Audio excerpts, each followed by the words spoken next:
Buat orang-orang Islam, gua mau nanya, kan pacaran itu dosa.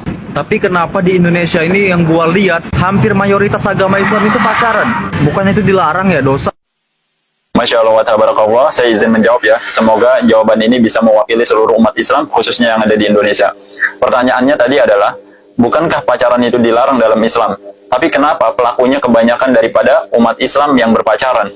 Maka jawabannya adalah, karena kalian tinggal di Indonesia. Sekali lagi, karena kalian tinggal di Indonesia, yang mana Indonesia adalah negeri terbesar nomor 1 muslim terbesar di dunia.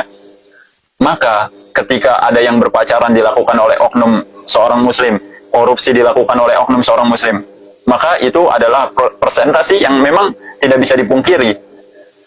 Tapi kalau misalnya kalian tinggal di negara-negara kapitalis barat atau negara-negara non-muslim, saya yakin pelakunya bukan umat Islam. Muslim ini sedikit di negara-negara sana, kapitalis barat. Ya. Maka ketika kalian melihat di negara Amerika, yang korupsi adalah orang non-muslim, yang berpacaran adalah orang non-muslim, yang mencuri adalah orang non-muslim.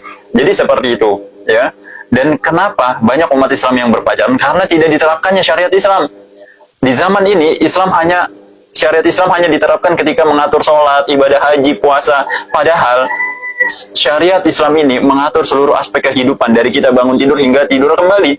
Islam mengatur bagaimana berpolitik, berekonomi, bagaimana berpendidikan, bagaimana mengatur kesehatan, dan termasuk bagaimana mengatur sistem pergaulan lawan jenis. Semuanya Islam atur. Tapi sayangnya syariat Islam itu tidak diterapkan secara menyeluruh. Pada akhirnya, banyak umat Islam yang hari ini berpacaran, banyak umat Islam yang hari ini meninggalkan sholat. Andai kata sistem Islam ini tegak, syariat Islam diterapkan secara menyeluruh, maka saya yakin sedikit umat Islam yang berpacaran, bahkan tidak ada. Kenapa? Karena ketika sistem Islam ditegakkan, hukum-hukum Allah akan ditegakkan, maka saya yakin tidak ada yang berani berpacaran. Karena dalam Islam, siapa yang berzina, maka hukumannya akan dirajam. Siapa yang mencuri akan dipotong tangan. Ya, jadi seperti itu. Karena Islam sudah terbukti 14 abad lamanya menguasai 2/3 dunia, dan itu sudah terbukti dalam sejarah. Jadi mungkin itu saja jawaban saya.